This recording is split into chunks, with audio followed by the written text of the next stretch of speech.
Video వచ్చేసి Sunday morning mini vlog అనమాట. Normal గా మండే టు సాటర్డే మనం ఎన్ని పనులు ఉన్నాం పిల్లలకి క్యారేజ్ కట్ట ఫాస్ట్ గా లేచి పెడతాం కదా. ఇంకా సండే లేట్ గా లేద్దాం కదా అనుకునేసరికి మా పిల్లలు మార్నింగ్ లేచి మమ్మీ లేగని చెప్పేసి లేపేస్తారు. నార్మల్ డేస్ లెగనరా బాబు అన్న లెగరు, కానీ ఈ సండే అయితే ఇంకా పొద్దున్నే లేచి కూర్చుంటారు. అలాగే నేను బ్రేక్ఫాస్ట్ కి నైట్ పిండి నానబెట్టుకుంటాను. ఇంకా నేను నైట్ ఏం నానబెట్టలేదు అనమాట. సండే కొంచెం లేట్ గా లేద్దాం అని చెప్పేసి ఇంకా ఈపీ అయితే ఉంది ఇంట్లో, అందుకని చెప్పేసి ఈపీ చేస్తున్నాను. మా పిల్లలకి చాలా ఇష్టం. నార్మల్ గా ఈపీ 2 minutes అయిపోద్ది, నేను చేశానంటే పావుగంట పైన పడుతుంది. ఇప్పీలు మ్యాగీలు హెల్త్ కి అంత మంచిది కాకపోయినా అస్తమాలు అయితే మేము చేసుకోమన్నమాట. ఎప్పుడు మంత్లీ ఒకసారి చేస్తాను.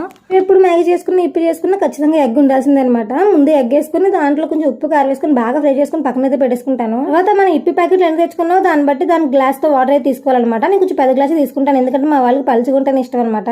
వాటర్ బాగా మరిగిన తర్వాత అందులో కొంచెం మనకు పౌడర్ అయితే ఇస్తారు కదా, ఆ పౌడర్ అయితే వేసుకొని ఇప్పి అయితే వేసుకోవడమే. ఇప్పి అంటే ఆల్మోస్ట్ అయిపోయినట్టే, ఇంక ఇప్పి అయిపోయింది కాబట్టి నేను దీంట్లో ఎగ్ అండ్ ఆనియన్స్ అయితే వేసాను. చాలా మంది చాలా వెజిటేబుల్స్ కూడా వేసుకుంటారు, బట్ నాకు పెద్దగా నచ్చదు, ఇలాగే చేసుకుంటారు అనమాట. ఇంకా మా వాడైతే నేను చూపిస్తున్నాను కదా, నేను కూడా చూపిస్తాను మమ్మీ అని చూపించేస్తున్నాడు. బ్రేక్ఫాస్ట్ అయితే అయిపోయింది. ఇంక ఈరోజు సండే కాబట్టి కంపల్సరీ నాన్ వెజ్ ఉండాల్సిందే, అందుకని చెప్పేసి మా వారు మార్కెట్కి వెళ్ళి చేపలు తీసుకొచ్చారు. పులుసు పెట్టాను లేదా గ్రేవీ ఉంటే నెక్స్ట్ వీడియోలో చూపిస్తాను.